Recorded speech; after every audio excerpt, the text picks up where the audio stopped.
So Plague Marines went from a good unit to a great unit in the new Death Guard Codex, getting toughness 6, a nice debuff rule, but also maybe being one of the single most crazy damage output units in Warhammer 40k now. Let's talk about the festering battle line of Nurgle Space Marines.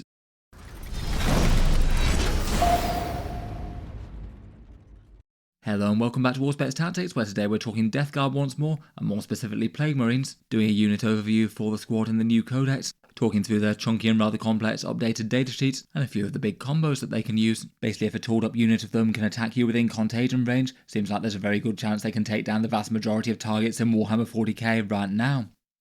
In the lore, the Plague Marines are the battle line infantry of the Death Guard. They're Space Marines in the Horus Heresy blessed with the undying corruption of Nurgle, following their legion being becalmed in the warp, and Mortarion being forced to enter into a pact with the Dark God, transmuting his legion into what they are today. Plague Marines now stand in a state of living undeath, contagions, malady and rot seeping through their bodies, and often quite heavily mutated, with new maws and tentacles emerging from between their corrupted armor plates. But with all these afflictions, they're supremely hard to kill, wounds that might fell even another Space Marine, merely blasting away another chunk of their unfeeling, bloated flesh. These boons from their deity have made them even better at fighting in their grinding war of attrition, holding the trench lines of the Death Guard against all odds, or slowly and inexorably advancing upon their foe. Perhaps their best known armament being their bolters and plague knives, though they do have plenty of other powerful war gear options and specialist options to equip for melee purposes too. Whatever they choose to wield, their weapons are laced with toxins and pathogens that blight their foes, and any conflict with the Death Guard is likely to leave a great toll upon their adversaries, many succumbing to their biowarfare weapons after the battle.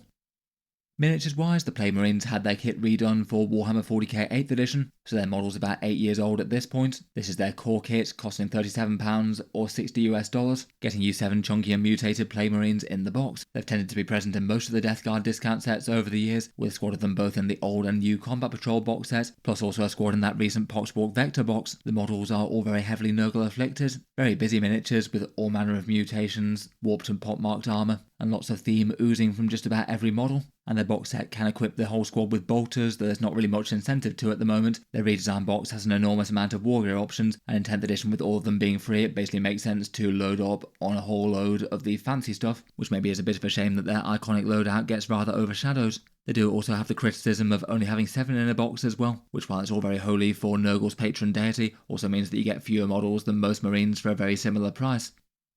As well as the core box, Games Workshop sell a few others. There's also the Kill Team starter set that has some rather fun Plague Marine sculpts. You get 6 of them plus a Malignant Plague Caster. They used to have a small Plague Marine reinforcement set. I think the idea was to add that to the main box to make a squad of 10 if you wanted to, though unfortunately Games Workshop discontinued it. Kind of a shame, as they were some quite fun sculpts, even if they were monopose and armed with bolters. And then there's also a couple of alternative Plague Marine champions on offer as well. This one on the left being on sale separately, and then there's another one in the kit that gets the other Malignant Plague Caster and the Noxious Blightbringer. Could be options for alternative sculpts if you wanted Power Fist on the champions. As ever, if you were looking to pick up some Death Guard or Plague Marines, feel free to check out the links in the video description for some cheaper prices versus Games Workshop. These stores around the world typically have between 10 and 20% discount versus Games Workshop stores, and if you buy anything after clicking any of these specific links in the video description, a small amount goes to help support Auspex Tactics while not costing any extra, so a big thank you to anyone using those. Let's talk rules though, and here's the Plague Marine datasheet in the 10th edition Codex. We now know the digital points from the app are 95 points for 5 of them, 130 for 7 of them, so you can still field them out of the box, and 190 points for 10. If anything, they didn't really go up as much as I was expecting them to. They only went up 5 points per 5 from the pre-Codex version, despite gaining a pretty important point of toughness and really quite a nice boosted special rule. While you can field them in very holy Nurgle 7s, I still think it probably will usually make sense to either field them in 5s or 10s normally, at least from an optimization point of view. Doubling up on your choice of war gear items is allowed to happen at 10, and 5s and 10s make better use of Rhino transports. And if you just want small placeholder units that can maybe throw out their special rule, then 5 models will do that cheaper. I guess that in competitive lists people will continue to do that, though realistically playing fluffy and fielding in 7s doesn't seem so far behind. Otherwise, they're a battle line infantry unit for the Death Guard, and that means that you can take lots and lots of them if you'd like to. They have the grenades keyword, so you can throw out a few extra mortal wounds if it makes sense to up close. They move pretty slowly at 5 inches, which is definitely one of their weaknesses. Compared with most armies in 40k, they're not going to be able to get in close range of their prey quite so easily. And there's kind of limited mobility options for the Death Guard in their Codex. They don't get easy access to advance and charge everywhere, so generally they might want to jump in a transport vehicle and fight for the mid-board objectives, where they can put their good OC2 to work. Finally, for leader choices, they have a whole bunch of them. They're perhaps particularly notable because they can have 2 different characters join them, or the sort of support class featured Virion characters. They can join even if there's a character already attached to the squad, so you can make some interesting combos and some very, very powerful ones. Durability wise, as mentioned, the Plague Marines got a big boost in the Codex, going up to Toughness 6 from Toughness 5, which really isn't bad with only a small increase in points. I think that was quite a nice flavourful change to help them live up to their tough reputation, which I didn't really think that the Toughness 5 and 2 wounds was really doing them all that much justice. That does make them harder to kill against certain strength brackets such as Strength 3, 5, 6 and 10, which are all at least fairly common in 40k. I still don't really think it gets them to the point of being standout durable though. Certain things with spammed damage 2 and 3 will still kill them at least fairly infantry, and anti-tank fire is at least fairly effective against around 20-point models. Realistically, unless they had even bigger durability stats, they were never going to be crazily tanky for their points cost, just because they have so much threat with their various different special weapons and upgrades. Talking of which though, the Plague Marine datasheet is perhaps appropriately bloated, with a pretty vast array of different special weapon profiles, so you can give every single model with the squad something interesting. As mentioned, it is kind of annoying that the basic Plague Bolters with their lethal hits are basically the worst thing that you can give them. I was wondering if Games Workshop were going to do one of their sort of split datasheet style things, where they maybe had one version with bolters and then one version with fancy stuff, but seems they've not chosen to. It might have been nice to allow a different points cost for the bolt weapons. In any case, for their options, the Plague Champion cannon probably should take a plasma gun. Pretty nice to have a bonus special weapon there, and that's hard to turn down versus the alternative pistols. And then per 5 models in the unit, one each can take a Blight Launcher, a Plague Spear, and then one out of a choice of Melter Plasma or Plague Belcher, essentially a Plague Flamethrower. The Blight Launchers are really quite efficient, D3 shots at Strength 6, AP 1 and Damage 2, and they get the Blast keyword now, so they're far better against infantry than they were, and obviously get lethal hits. They seem pretty solid as a choice, and the Plague Spear is often being one of the ones that also gets the nod. That's essentially an anti-infantry 2+ Plague Heavy Flamer, with the potential to be extra nasty against afflicted targets if they can get a bit more AP on them. And then at least for the majority of lists prior to the Codex, they generally tended to pass on the extra special weapon, though now they've got access to things like the Rhino's reroll to wound roll. I wonder if a few more people might be tempted to pick up a plasma gun or something to add yet more Death Guard firepower. These also have to be weighed up against some really quite good melee weapon choices as well. The Champion's Choice again feels like the most obvious, getting a nice power fist with lethal hits. He hits on a 3+ now post Codex, and then per squad of 5, if you want to spec them for melee, you can get up to 2 heavy plague weapons per 5. So that's similar sort of profiles to the Power Fist, but hitting on a 4+. And then if you wanted to go full in on the melee, you can also have up to 2 bubotic weapons per 5 as well. They're at Strength 5, AP 2 and Damage 1. I feel like after the Rhino shooting update, that's now a bit more of a close run choice versus an extra special weapon. Feels like you're almost always going to want a mix between the melee things and a couple of punchy range things. Probably Blight Launchers being at the top of the list for that, particularly to hand out their special rule as well. But you could definitely lean a little bit heavier towards the special weapons or a bit more towards the melee weapons, depending on what their battlefield role and what their support's going to be. Finally, talking of their special rule, they're infused with the Blessings of Nurgle, and this one's perhaps a surprisingly good synergy one, where they basically stole the buff off the Hellbrute. After you've fired with the unit in your shooting phase, you get to select one unit hit by the squad, and they're afflicted until the start of your next turn. That means that if they want to help out Death Guard firepower, they can make an enemy unit -1 toughness and make their saves worse by 1, which is really quite a powerful ability before lining up a bunch of scary guns on them. Perhaps the biggest downside being that it can't affect their own shooting, so you need another Plague Marine squad to mark for them if they wanted to be shooting something afflicted from far away, as their firepower can be pretty considerable. It definitely could be one solid draw to running some small units of them without support. Pretty reasonable damage and defensive stats in their own right, and then a really helpful buffing rule to be helping out the rest of your plague-infused firepower. Lots of detachments and other units interact with the afflicted rule in various different ways, so again it could be a really big deal depending on the exact detachment or the other datasheets that you're using. Before we move on to some of the monstrously scary synergy that they can have, I'll just give a quick shout out to A-Case, the video sponsor, one option for getting your legions of Nurgle from A to B in safety. Magnetic carry cases have definitely been in fashion for Warhammer 40k over the past few years, the idea being to mount small magnets to the bases of your miniatures and then transport them in a case with magnetic surfaces. You can certainly DIY your own, though custom built solutions are really quite popular too. A-Case's designs basically have a sturdy aluminium frame with steel trays on them that you can raise or lower depending on the height of the models being transported. And then around the outside goes an insulating waterproof bag to help cushion the miniatures to impacts and otherwise keep them safe. For their designs, they've got a few different options. One of their biggest and best known is the Kane backpack. This one's really quite an enormous one, whereas you can see there's a Mortarion and an entire Nurgle army in the shelves there. They do have a bunch of other sizes, including more skirmish sized ones such as this Messenger. You can still fit a veritable horde of models in this. In any case, if you'd like to check them out, there'll be links down in the video description. Shipping is free worldwide from Poland, and in general I have seen pretty positive reviews about them, where I've seen them discussed online. In any case, a big thank you to them for sponsoring this video.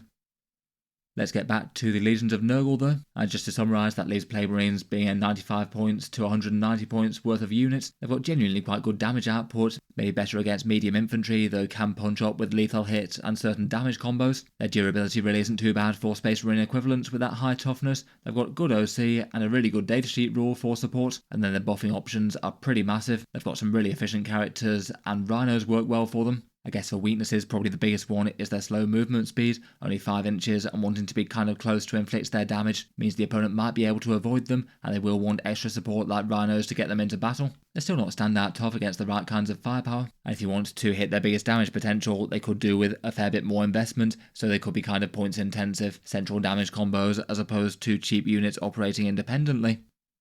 I feel like the most important things they can have added in are their character support and rhinos, though beyond that, Nurgle's gift will definitely amp up their damage output if they can get in close. -1 toughness and effectively extra AP against their foes are both really big deals, and certainly in their more scary forms, they can be good users of a whole bunch of generic stratagems. If just wanting to absolutely maximise close range damage, they can throw grenades about.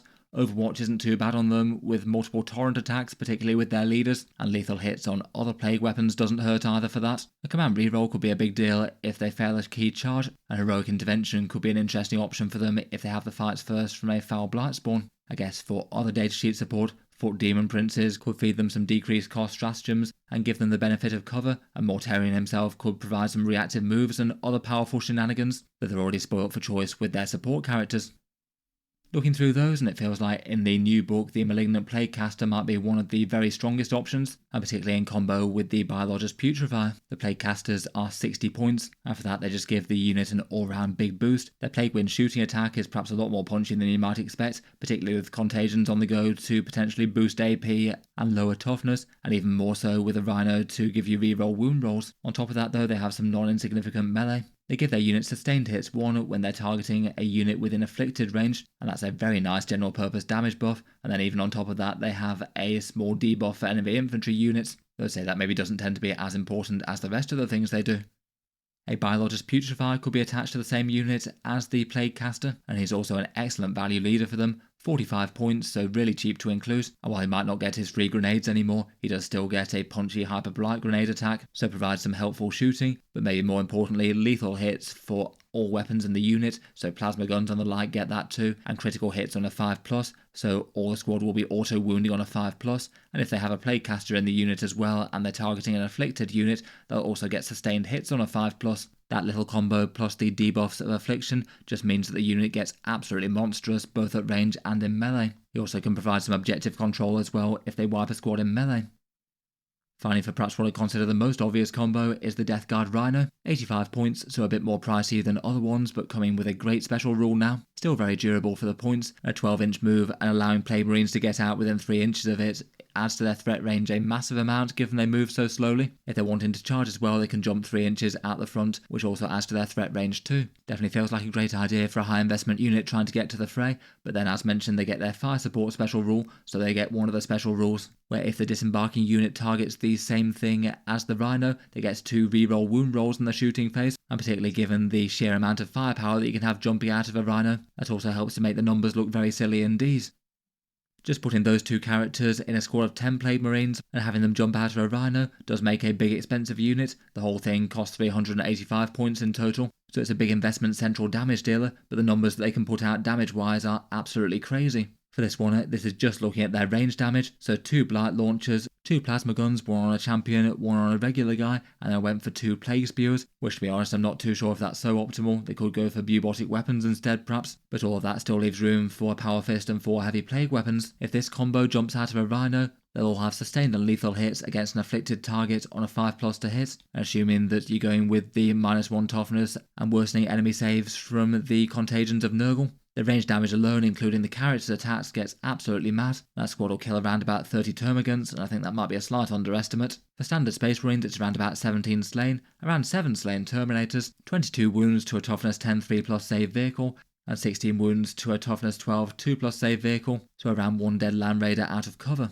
A lot of the time that's going to get into the territory of overkill, though if the opponent's exposed a lot then you might be able to even divide fire. And the craziest thing is perhaps that this isn't even including them charging into melee after, which they easily could do in the right situation if they're counter-attacking. Maybe absolutely annihilate one thing with a bunch of shooting, and then charge in with a power fist for heavy plague weapons, and the same sustained and lethal buffs on the go. This isn't even taking into account anything from detachments as well. There's a couple of stratagems out there that could allow you 4 rerolls to hit in one form or another, and that's going to go rather nastily with the Biologist Putrefier and Malignant Plaguecaster buffs. Basically, the upshot is that if these guys can jump out of a rhino and shoot something, there's a pretty reasonable chance that it's going to die. And if they can be in a position where they can jump out, move, shoot something, and then charge something else, that's likely only going to get worse. Given 2 characters, the overall squad isn't exactly crazy tanky for the points cost on the fight back, but not a pushover with that many toughness 6 bodies either, and they could do a bit of Overwatch potentially with the torrent attacks.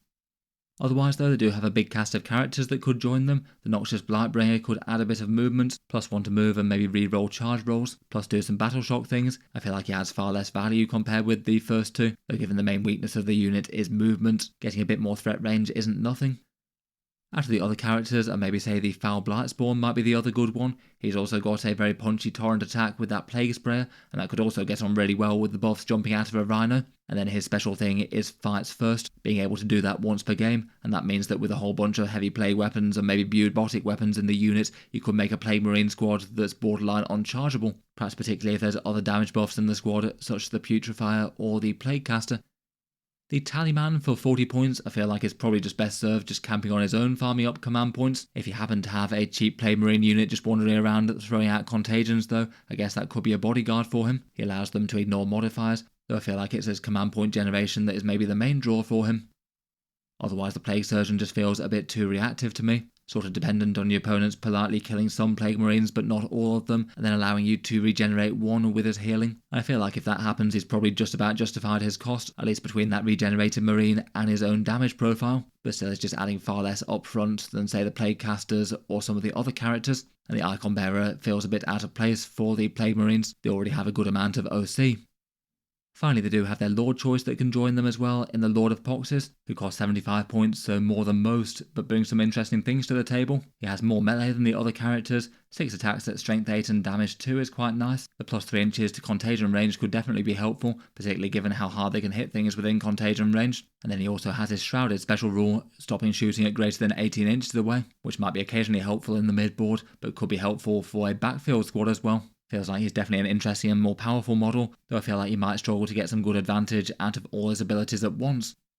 Overall, between all that, an interesting special rule, loads of good squad wargear options, and interesting character options, it does feel like there's quite a lot of ways that you could use the squad in an interesting way. You could maybe use the Lord of Poxes with a 95 point squad, so that's 170 points worth of very safe squad in the home field to get their sort of pseudo-lone operative thing, and if they can expose a model safely, potentially use a Blight Launcher or something to hand out their contagions at range at 24 inches per turn, and then there'd also be a rather massive counter threat and the enemy at home field as well if they decided to try and threaten your home objective. I feel like you could potentially think about splitting them into smaller squads of 5 maybe. You can have multiple squads of 5 with attached characters and rhinos if desired. The damage output might be so excessive that that could be tempting. Maybe just have a 5-man squad with Putrefier and Plaguecaster, and you could even have the other squad hand out contagions to allow them to fire full effect within 12-inch range, or 2 squads side by side, each with a Plaguecaster in them. You could go for a big melee focus squad with a Foul Blightspawn in it for the fights first, go heavy on the heavy plague weapons and the buotic weapons,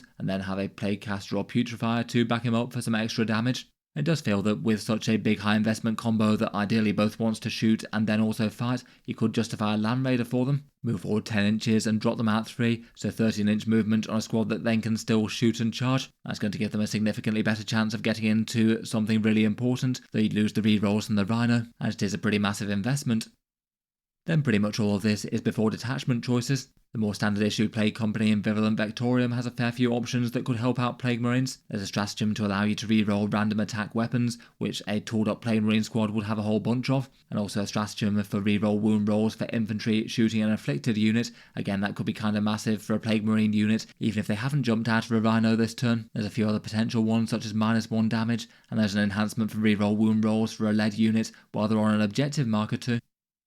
Otherwise, for the Plague Marines, the Champions of Contagion one also looks rather excellent. That's the one that mainly focuses around leaders and the Virion characters. There's a 1 command point for critical hits on a 5+ with a leader-led unit, meaning that you could get that in a squad without a Biologist Putrefier. There's a 2 command point, reroll all hits and wounds against a damage enemy unit, which is big investment but makes their damage output even crazier. There's a +2 toughness one, which could often help out jumping all the way up to toughness 8. A 2 command point, fight first if there's 2 characters attached, which could be a pretty scary thing to have in the back pocket if you've got your big combo that didn't have a Foul Blight spawn, plus some fun enhancements as well. Otherwise, probably the other most interesting detachment would be the Flyblown Host. That one helps out infantry on foot more, so you could maybe have some incentive to foot slog some Plague Marines. They get to scout 5 inches and stealth, but then even for units using Rhinos to move up in the normal way, they've still got some good stratagems as well. In particular, re-rolling hit rolls when shooting within half range is absolutely enormous with that damage combo mentioned earlier. It means that you could just fully fish for 5+s for those sustained lethal hits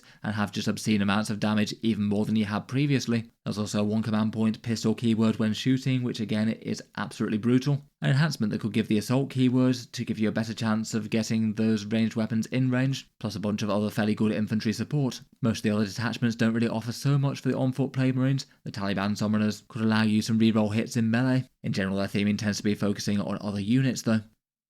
Overall though, looks like good news for the Plague Marines. They're looking ridiculously deadly if they can use a Rhino to close the distance and hit an afflicted enemy unit with their character support, and also seem interesting enough just for a cheaper utility role. Fairly good defensive stats and good damage and a handy debuff, plus plenty of OC is generally a good recipe for being useful otherwise. At the current points cost with their options, looks like they're going to be pretty auto-include as a central damage dealer combo for Death Guard. That's despite some very good rivals within the Codex. Probably the main weakness is what they can reach with that movement characteristic. Even out of a Rhino, they might not be able to get in range of exactly what they want, and I guess there's a good chance that they might just overkill an outlying enemy unit before being hit back really hard, as if they've got multiple characters attached and have paid for a transport that they've then got out of, the remaining on-foot squad isn't really all that tough for the 300+ points that you've likely paid for it. Overall though, they are looking pretty great and pretty efficient. If Death Guard really are going to rise to the tops of tournaments, as a fair few people seem apprehensive about, I really wouldn't be too surprised if perhaps some of these central damage combos get nerfed a bit in some way. I guess we'll see there though. In any case, let me know what you make of Plague Marines and new Codex Death Guard. Look forward to hearing your takes down in the comments. As mentioned, if you're looking to pick up any 40k miniatures in the near future, feel free to check out the discount links in the video description. Anything brought through those helps to support the channel. Otherwise, a big thank you to AKs for sponsoring the video. There'll be links in the video description as well if you'd like to check out their stylish cases for transporting things from A to B in safety. I'll leave this there for now though. If you've enjoyed and would like to see more like this, then feel free to subscribe to Auspex Tactics, or I'll keep the regular 40k things coming, with new ones out just about every day. If you'd like to support Auspex Tactics, then there's a Patreon page also linked in the video description below. A big thank you to anyone helping out there. But in any case, an absolutely enormous thank you for listening, and I'll hope to see you guys next time.